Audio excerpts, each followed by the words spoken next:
आगे China, America, Pakistan साजिशों का है हिस्सा, मगर इसे हम अपने घर का रोशनदान कहते हैं।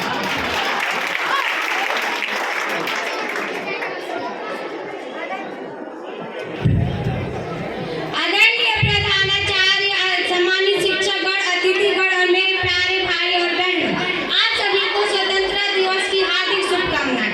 आजादी का मतलब वही समझता जिसने कभी गुलामी की हो।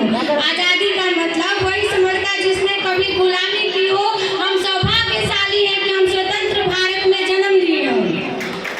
प्राचीन, मध्यकालीन, वर्तमान भारत के उदाहरणों से मैं यह स्पष्ट करना चाहूंगी कि जब हम फिरंगियों के फेरे में फंस गए थे तो रंग दे बसंती चोला के एक आवाज पर टोले के टोले उमड़ आते थे और उनके खून में आने वाली 5 डिग्री की तूफान अंग्रेजी शासकों की जड़ों में तूफान ला देती थी।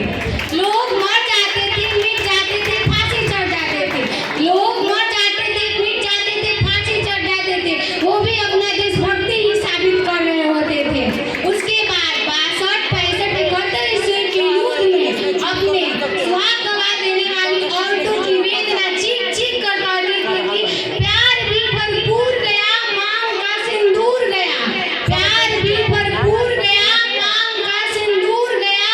नन्हे नौनिहालों की लंगोटियां चली गई, छोटी छोटी बेटियों की चोटियां चली गई।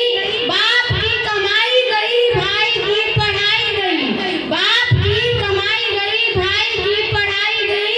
ऐसा एक विस्फोट हुआ, पता ही नहीं चला, पूरे जिस्म की बोटियां चली गई। आपके लिए तो जनाब एक आदमी मरा है, मेरे घर की तो रोटियां चली गई, मेरे घर की तो रोटियां।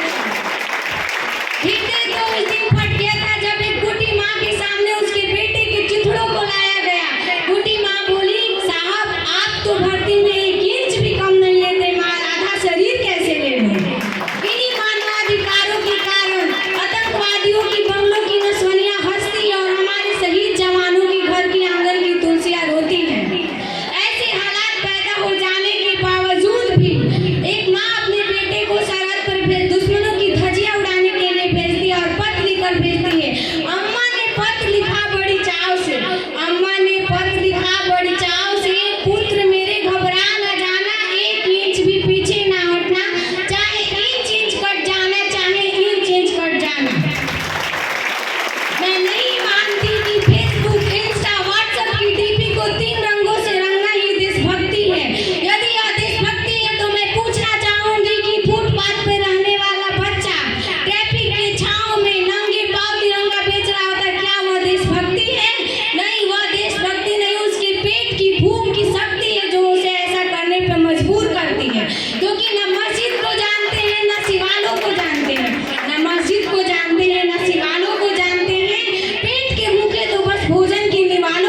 बहुत